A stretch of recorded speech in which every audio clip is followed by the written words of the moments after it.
Bonjour, je me présente, je suis Philippe Batin, praticien en chromothérapie depuis déjà quelques années et je m'intéresse aussi au décodage biologique des maladies ainsi que tout ce qui est symbolique du corps humain.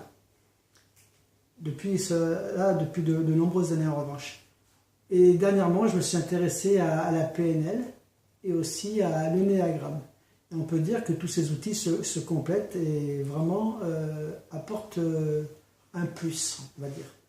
Et j'aimerais donc à ce sujet-là vous parler de ma vision de l'individu, de ce qu'il est. Puisque c'est bien la vision dont il est question, c'est central au niveau du thème que je développe aujourd'hui. En fait, j'aimerais vous parler d'une histoire. C'est l'histoire des villageois qui veulent faire connaître à 6 aveugles de leur village c'est quoi un éléphant. Et donc, ils amènent l'éléphant aux villageois et les aveugles ils vont toucher l'éléphant et ils vont décrire c'est quoi l'éléphant d'après ce qu'ils en ont perçu. Et le premier va dire que l'éléphant, finalement, c'était un mur, puisqu'il avait touché son ventre.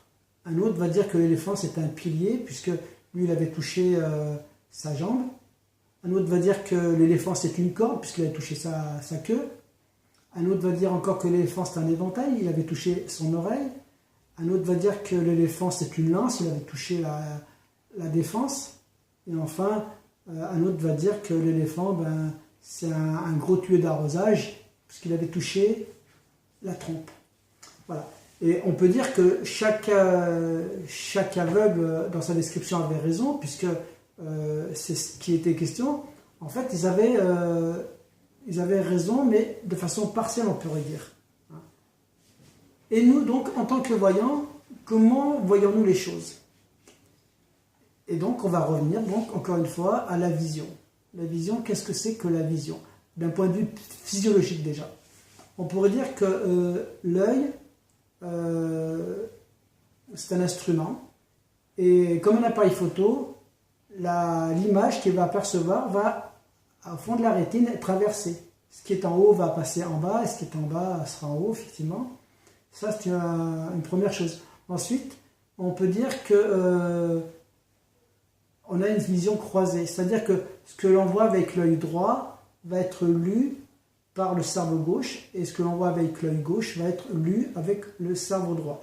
Donc, déjà, on peut s'apercevoir que la vision haut-bas, c'est déjà une première chose. Ensuite, on a une vision croisée. Autre chose encore, c'est qu'on a ce qu'on appelle la vision binoculaire, ça veut dire que ce que l'on voit avec l'œil droit, c'est une image, ce que l'on voit avec l'œil gauche, c'est une autre image, et les deux yeux vont superposer cette image, donc ça va en faire qu'une image. Un autre phénomène aussi que l'on peut constater au niveau de la vision, c'est qu'il y a le phénomène de la tache aveugle, c'est-à-dire que si on a un point, un angle de vue que l'on ne voit pas, c'est pour ça que on voit comme il faut, puisque le deuxième angle, le deuxième œil, va combler la partie que l'on ne voit pas. C'est pour ça que aussi au niveau de la conduite, il faut bien qu'on se rapproche pour voir ces deux voitures qui viennent, puisque il y a un angle mort, comme on peut redire. Voilà, donc cette partie-là va être reconstruite aussi, encore une fois, par le cerveau. Et enfin, un fait aussi intéressant, c'est qu'avec les yeux, en fait, on voit en noir et blanc. Sauf qu'au fond de la rétine, on a des cônes, rouge, vert et bleu. Et donc, la vision va être colorisée. Tout cela va être transmis au cerveau par l'intermédiaire du nerf optique au fond de la rétine. Et donc, l'image va être reconstruite. Et on pourrait dire à ce moment-là qu'effectivement, ce que nous voyons, c'est une représentation, c'est un hologramme. C'est un hologramme. Et on peut dire aussi que c'est la raison pour laquelle le cerveau ne fait pas la différence entre ce qui est réel, entre ce qui est symbolique, virtuel ou imaginaire. Et aussi, c'est une incitation aussi à faire attention à ce que nous regardons. De la même manière que les aveugles, en fait, avaient une représentation mentale de ce qu'ils touchaient, nous pouvons dire, nous, qu'en tant que voyants, on a une représentation mentale de ce que nous voyons. Notre réalité nous appartient, mais c'est quand même, malgré tout, une illusion. Donc, c'est pour ça aussi qu'il est important de faire attention à nos pensées, parce qu'avec nos pensées, finalement, nous créons le monde. Et maintenant, j'aimerais vous donner aussi un exemple par rapport à des voyants sur la façon dont ils vont relater un même événement. Imaginons qu'il y a un accident et que des témoins soient encouragés à décrire ce qu'ils ont vu. Eh bien, chaque témoin va décrire des détails différents et des fois on pourrait presque penser même contradictoires. En fait, ils vont décrire la vision qu'ils auront eu de l'accident avec ce qu'ils en auront perçu. Certains seront beaucoup plus auditifs alors que d'autres seront beaucoup plus visuels. Et c'est ainsi qu'ils ne vont pas attacher d'importance aux mêmes détails que d'autres. Donc on pourrait dire que chacun a sa vision des choses en fonction de l'utilisation de ses sens et on pourrait dire aussi en fonction de son vécu personnel.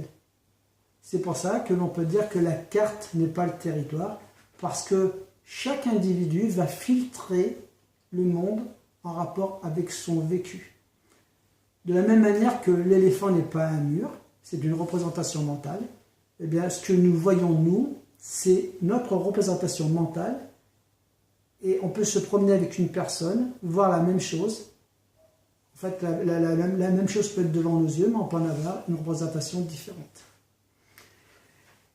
Pour revenir à l'énéagramme, on pourrait dire que l'énéagramme, lui, va dessiner 9 cartes ou 9 profils principaux de la vision du monde.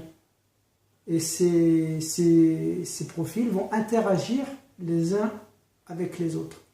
On pourrait dire que chacun est unique, hein, mais chacun aussi va avoir sa vision du monde et ça va donner des indications sur la façon dont l'autre, la personne qui est en face de nous, a de voir ou appréhende le monde qui l'entoure. Personnellement, j'ai créé un test, un petit fichier Excel qui permet de définir rapidement la carte principale de la personne que j'ai en face de moi et ainsi pouvoir m'adapter à sa vision du monde, rentrer dans son territoire à elle.